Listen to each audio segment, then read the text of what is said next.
Good morning दोस्त। Welcome to my YouTube channel standard dictation zone. आज मैं आपको यहाँ पर रामधारी गुप्ता खंड 1 की 11वीं और 12वीं एक्सरसाइज 100 शब्द प्रति मिनट की गति में बोलूँगा। अगर आप हमारे चैनल स्टैंडर्ड डिक्टेशन जोन में पहली बार आए हैं तो चैनल को सब्सक्राइब कर लीजिए। वीडियो पसंद आए इसे लाइक करें और शेयर करें। तो आइए रामधारी गुप्ता खंड 1 की एक्सरसाइज नंबर 11 100 शब्द प्रति मिनट स्टार्ट होगी 5 सेकेंड बाद।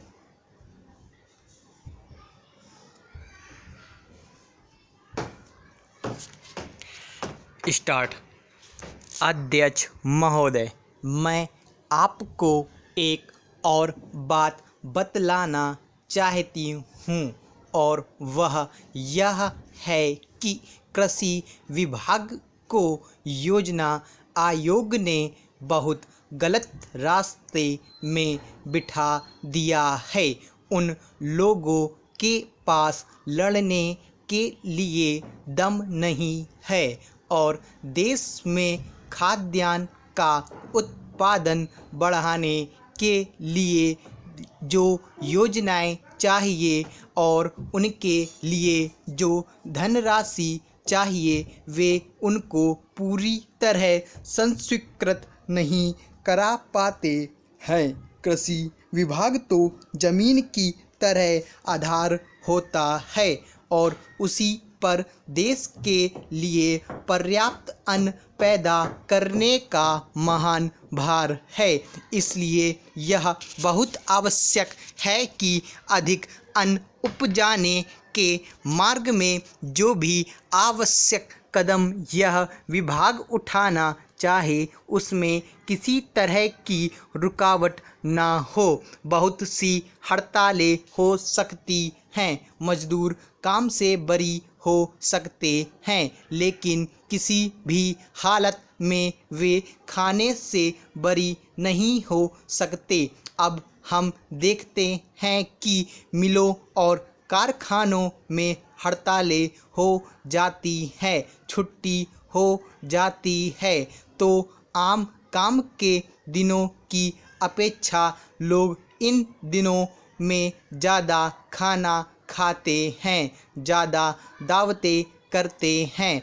आज हमारे यहाँ लिए यह सर्वाधिक महत्व का विषय है कि हमारा अन्न का उत्पादन उस गति से बढ़े ताकि हम अपनी खपत से अधिक उत्पादन कर उसका निर्यात कर सके। सरकार तथा इस मंत्रालय के लिए यह समस्या एक बड़ा सिर दर्द पैदा कर रही है। हर एक विभाग में बड़े बड़े अधिकारी बैठे हैं और हजारों रुपए के बड़े बड़े वेतन ले रहे हैं, लेकिन मुझे दुख के साथ कहना पड़ता है कि उनका दिमाग कार्यालय की मिसलों और कागजों में लगा रहता है। इस विभाग का काम बहुत ही महत्वपूर्ण है। प्राकृतिक कोप के कारण जो समय समय पर हमारी फसलों को नुकसान होता है, उससे भी अपनी फसलों की रक्षा करने के लिए आवश्यक कदम उठाना इसके जिम्मे है। आज मेरे पास लखनऊ से कुछ लोग आए थे और वे लोग बोल रहे थे कि यहाँ दिल्ली में इस अवसर पर ठंडी हवा चल रही है और आप यहाँ दरवाजे बंद करके बैठे हैं या आराम से लेटे हैं, लेकिन हमारी तो जान खतरे में है। वहाँ ओले गिर रहे हैं और हमारी गेहूं की फसल खतरे में है। अब यह इस विभाग का काम है कि चूँकि हवा में पानी ज़्यादा होता है, इसलिए फसल के बचाव के लिए उस पर नियंत्रण किया जाए जिससे फसल की हानि ना हो। नेक्स्ट। अध्यक्ष महोदय, जिस भावना से मैंने यह बिल पेश किया है उसको विरोधी पक्ष के लगभग सभी सदस्यों ने एक मत से महसूस किया है कि देश में बेकारी की जो समस्या है वह एक भयंकर समस्या है। और उसके कारण हमारे देश का विकास, चाहे वह सामाजिक हो, आर्थिक हो या सांस्कृतिक, रुका हुआ है। और ऐसी स्थिति में हम आगे बढ़ नहीं सकते हैं। इसी प्रकार से इस परिस्थिति का निर्माण हम पिछले 54 वर्षों से देख रहे हैं। मंत्री महोदय ने यहाँ पर अभी कहा कि राष्ट्रपति इस काम को नहीं कर सकते हैं क्योंकि वह उनके अधिकार के बाहर है।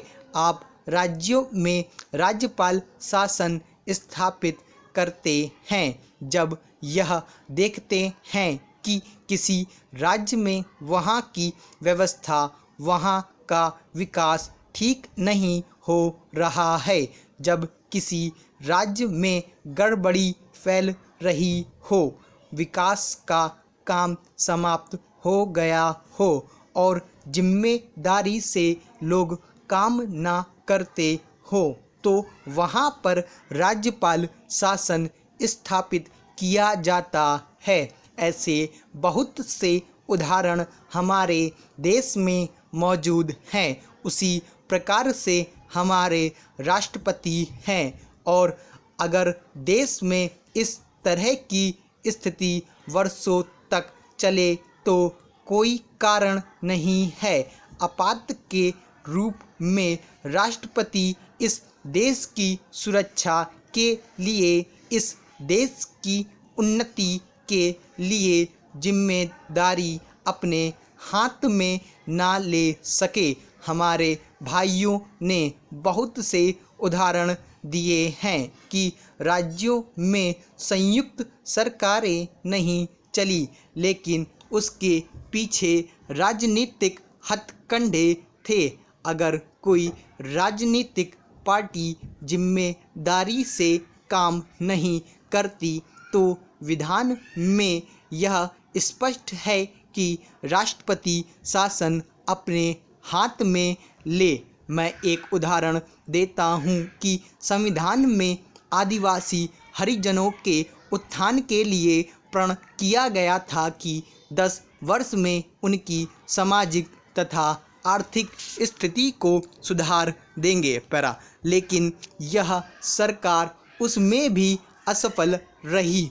उसको एक बार 10 वर्ष के लिए बढ़ाया गया और दोबारा फिर 10 वर्ष के लिए बढ़ाया गया। इसी तरह से उसको बढ़ाते जा रहे हैं, लेकिन उनकी आर्थिक और सामाजिक उन्नति आप नहीं कर पाए हैं। इस काम में सरकार बिल्कुल असफल हुई है। पिछली बार सरकार पर अविश्वास का प्रस्ताव भी आया था और वह पास होने वाला था।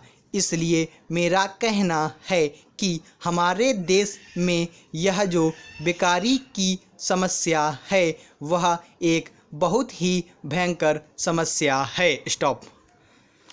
तो आपकी यह 11वीं और 12वीं एक्सरसाइज 100 सब प्रति मिनट गति में पूरी होगी। आपके 800 वर्ड इसमें होते हैं, तो ये आपकी टोटल 8 मिनट में कंप्लीट हुई है। आशा करते हैं आप लोगों ने अच्छे तरीके से लिखा होगा और आपको ये डिक्टेशन पसंद आई होगी। अगर आप हमारे चैनल पर पहली बार आए तो चैनल को सब्सक्राइब कर लीजिए। वीडियो पसंद आए इसे लाइक करें और शेयर करें। Thanks for watching this video.